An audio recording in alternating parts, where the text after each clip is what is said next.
So going back to the story that we have in fact been following from the national capital of the city being lashed by heavy rains and several key intersections being affected and water locking being reported from several areas.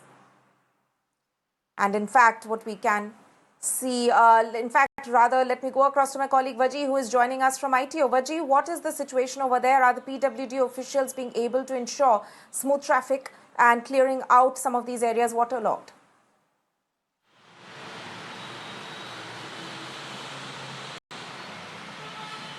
Well, the rain in Delhi has surely dipped the temperature, but it has also left Delhi reeling with slow-moving traffic. Where I am standing is the ITO walkover bridge, but right below the railway junction or the railway passover, you can see how water has been locked, and this is because of rains that has happened in the last 8 hours in Delhi, because of which this is not cause of any flooding, but you can see how water has been locked, and because of which the difficulties in which the vehicles are moving. This particular bike over here has been stalled because of water.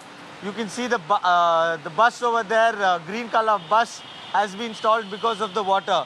And this is just the situation in ITO. The traffic that is coming here is from the ISBT area, from Noida, and the NCR side of from Lakshmi Nagar and these areas which are coming to central Delhi.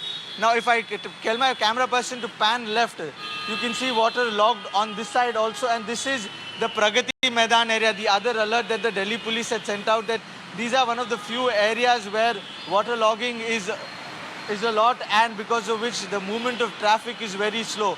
Now the alert that has been sounded by the IMD is the orange alert, which also means that there will be very heavy rainfall with traffic disruption, because of which there will be water logging. So this was something that the IMD had informed well in advance, that the rain in Saturday and Sunday will mostly be orange or a yellow alert. So this is the situation in Delhi. Most of the areas are waterlogged, because of which the Azad Maidan market has been closed because of waterlogging up to 1.5 feet. So this is the situation here at the national capital, though it's a relief with regards to the temperature, but not with regards to the traffic movement. Right, Vaji. Right, Vaji. Thank you so much for bringing us the ground situation.